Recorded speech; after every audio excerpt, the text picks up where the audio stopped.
Hello, audience. My name is Dawson. His name is Justin. Hello.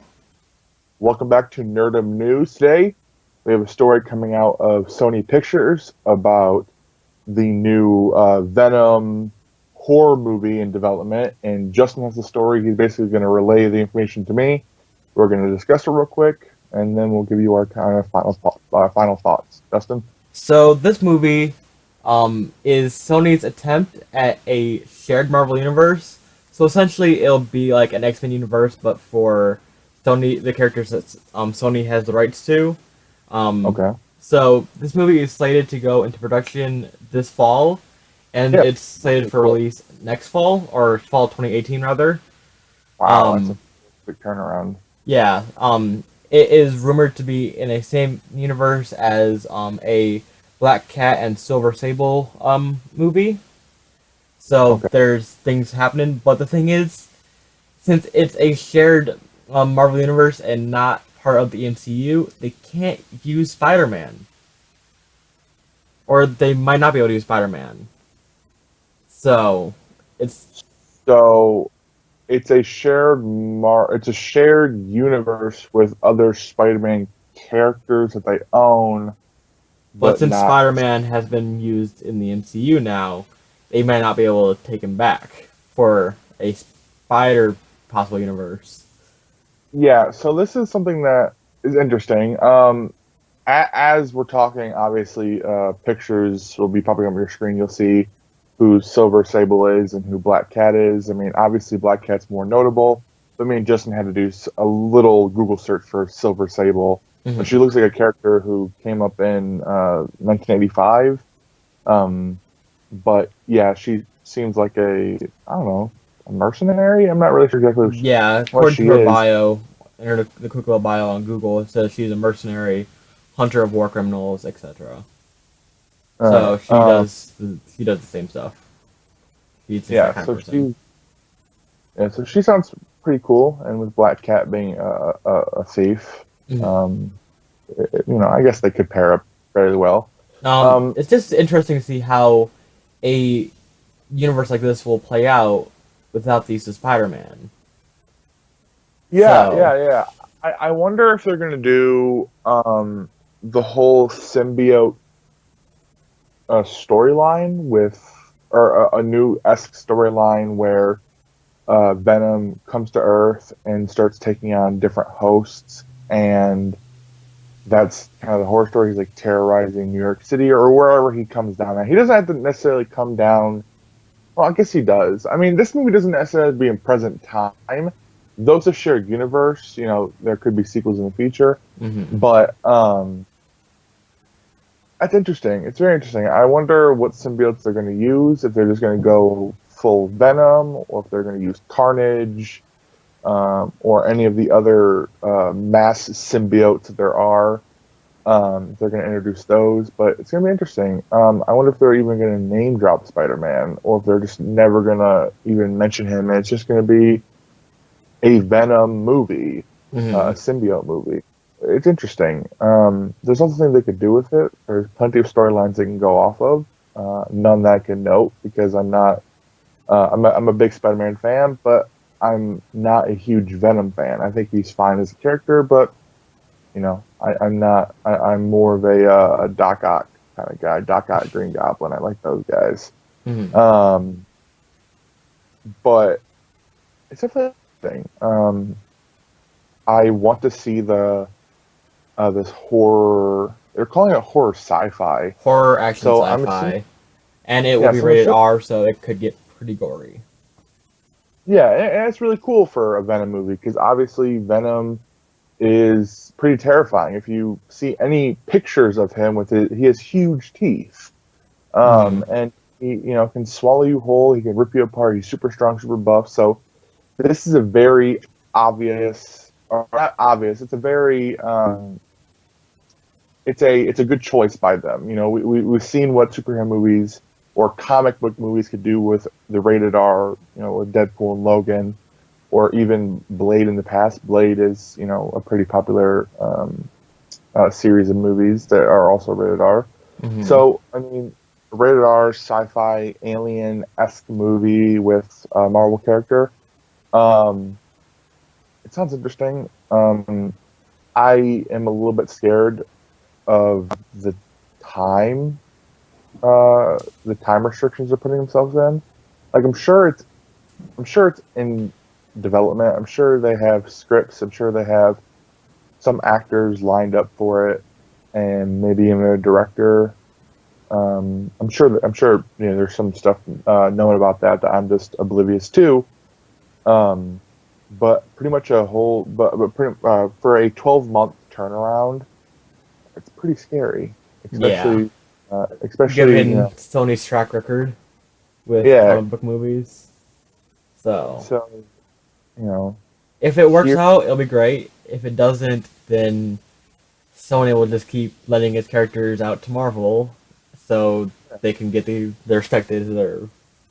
and it would be really weird to see a Venom movie and then they're like, "Oh, this failed. We're going to hand it off to Marvel." Then Marvel do it. That's going to confuse people, especially if it's like really close to each other. I'm sure that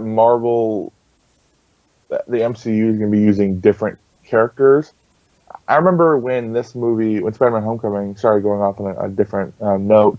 When Spider-Man: Homecoming was first kind of announced, I remember talks of Kraven the Hunter being in the movie. Hmm. Can he still be in it? Sure, but we're already getting characters like Vulture and Shocker. Um, so having Kraven Hunter in it, I don't want it to be convoluted like, say, Spider-Man 3 or The Amazing Spider-Man 2, with just a whole bunch of characters. It seems like all the sequels they just get characters thrown in just because they want to do a live action version of it. Hmm. Um, but I feel like characters like uh, Doc Ock and for the most part, the original Green Goblin in the same Raimi universe, and then in the Mark Webb, the Amazing Spider-Man universe, characters like the Lizard and that's pretty much it. Electro is not that good, but characters like the Lizard I felt were handled well. Um, I hope they handled Vulture well. I would like to see a return of Doc Ock, um, but there's so many villains they could use. I really want to see a good Rhino because Hmm. we got that from Paul Giamatti in the Amazing Spider-Man 2, but it was so quick. It was supposed to set up for the Sinister Six movie that we didn't get. Um, so I would like to see a really cool MCU Rhino, but this is a Venom video. Enough speculation of what future Spider-Man Homecoming videos are. Venom movie, I'm a little bit apprehensive. I'm a little bit worried on the 12-month um, schedule they're going off of. This 12-month shooting, editing, post production, just reshoots, all this stuff that they're going to have to do in this 12 months. CGI, just everything they're going to do for this movie in 12 months is kind of scary. But I hope they do it well. I hope it's a fun time. I hope it's pretty scary, but also just a dope Marvel Venom movie. Hmm. So here's still hoping. And it's so weird that they're going to be doing their own cinematic universe.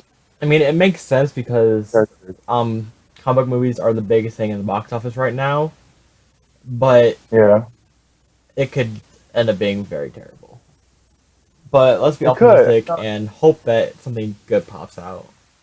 Yeah, and with all these cinematic universes coming out right now, you know, it's starting to get a little bit convoluted, Hmm. especially when it comes to universes where um, different studios own different characters Hmm.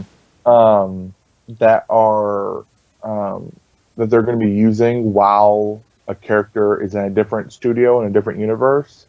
So, like, having a Venom movie not connected to the Spider-Man movie, though we, as the nerds who, actually seek this stuff out, are going to know they're not connected. The average viewer are going to think that this really bad Venom movie potentially is connected to this, possibly very good Spider-Man movie. Hmm.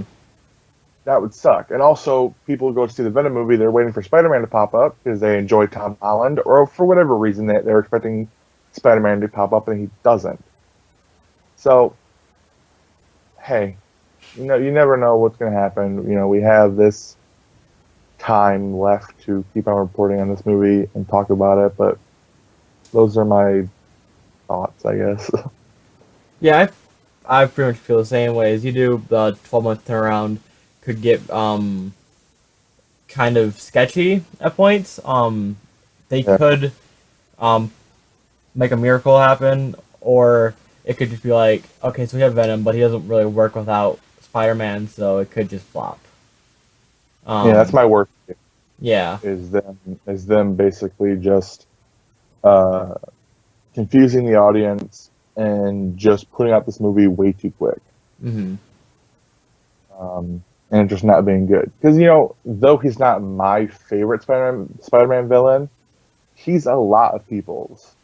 And it's kind of the whole thing with saying it doesn't matter that the DCEU movies are bad because the characters are still great. You can still read the comics. You can go back and watch the Nolan universe or go back and watch the Christopher Reeve Superman movies, and you can see a good Superman and a good Batman and whatever you might think. But we just recently saw with Power Rangers how childhood memories and how we look up to these characters for so long, and seeing them on a big screen and seeing them done right together is very important. Hmm. And just because there's other iterations of these characters doesn't mean that if one's bad, it's okay. It's not okay. It's not okay just to put out a quick movie and expect the fans to be just okay with it. Because these are beloved characters. These are characters who can be really good. It's up to the studios, the writers, the directors, the actors to make it good for the fans.